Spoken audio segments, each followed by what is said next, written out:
الرحمن الرحیم۔ السلام علیکم ورحمۃ اللہ وبرکاتہ۔ عزیزان محترم، امید ہے کہ آپ سب حضرات خیر وفیت سے ہوں گے۔ ہم نے اظہار کا قاعدہ پڑھا تھا۔ نون ساکن اور نون تنوین کے قواعد میں سب سے پہلے اظہار کا قاعدہ تھا۔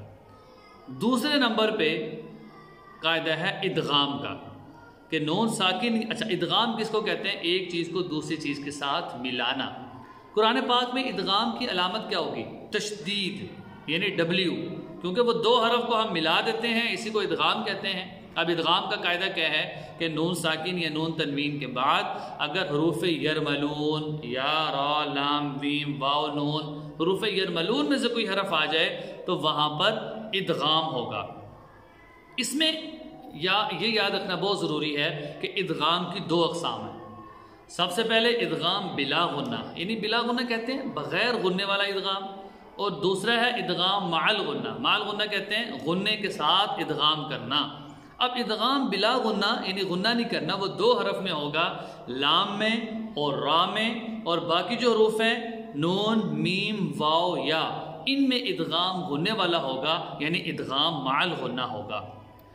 اچھا، اب ادغام میں یہ بات یاد رکھیے کہ ادغام میں بسا اوقات کوئی حرف درمیان میں آتا ہے، اس کو ہم نے ختم کرنا ہے، نون ساکن حذف ہو جاتا ہے، جو پیچھے والا حرف ہے اس کو بعد والے حرف کے ساتھ ملا دیتے ہیں۔ اب اس کی ہم اگر پریکٹس کریں تو پریکٹس میں ہم مفردات میں دیکھتے ہیں، حمزہ لام پیش ال لام زبر لا الا، حمزہ را پیش ار را زبر را ار را۔ اب دیکھیں یہ جو دو حروف ہیں ان میں ہم نے بالکل غنہ نہیں کیا ہے، ادغام ہے۔ دیکھیں درمیان میں نون ساکن ہے لیکن حمزہ کو ہم نے لام کے ساتھ ملا دی، حمزہ لام پیش ال لام زبر ال۔ یہ جو دو حروف ہیں ان میں ادغام ہوگا بغیر غننے کے۔ اب ادغام غننے کے ساتھ ہوگا، اس کی پریکٹس ہم کرتے ہیں۔ اگلے حروف حمزہ نون پیش ان، نون زبر نا ان، اسی دیکھیں ادغام ہم کر رہے ہیں لیکن غننے کے ساتھ۔ اسی طرح آگے میم کی مثال، حمزہ میم پیش میم زبر ما ام، حمزہ واو پیش او واو زبر وا او، حمزہ یا پیش اوئی یا زبر یا اوئی۔ یہ ہے مفردات کی پریکٹس۔ اب اگر ہم اس کی مرکبات میں ہم دیکھیں کہ مرکبات میں لام اور را، اس میں غنہ نہیں کرنا، اس کی مثال کیا ہے؟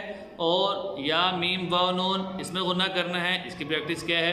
لہذا ہم اس کی پریکٹس قاعدے سے دیکھتے ہیں اور اس کو سمجھتے ہیں۔ حمزہ لام زیر ال لام میم زبر لم فَإِلَّمْ۔ اب دیکھیں فَإِلَّمْ میں نون ساکن ہے لیکن ہم نے حمزہ کو لام کے ساتھ ملایا اور یہ بغیر غننے والا ادغام ہے۔ پھر اسی طرح میم را زیر مر را حمزہ زبر را مر را، سین زیر سی مر را سی، ہا کھڑی زیر ہی مر را سی ہی۔ پہلی مثال لام کی اور دوسری را کی آگئی۔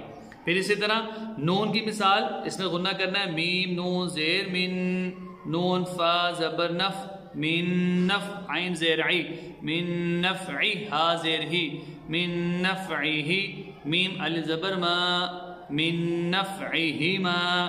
پھر آگے میم کی مثال کیا ہے؟ میم میم زیر میم، میم واو پیش مو میم مو، صاد دو زیر سن میم مو سن۔ پھر واو کی مثال میم واو زبر ماؤ واو پیش وو ماؤ وو، جیم زیر جی ماؤ وو جی، دال زبر دا ماؤ وو جی دا۔ یہ واو پر ہم نے ادغام غننے کے ساتھ کیا۔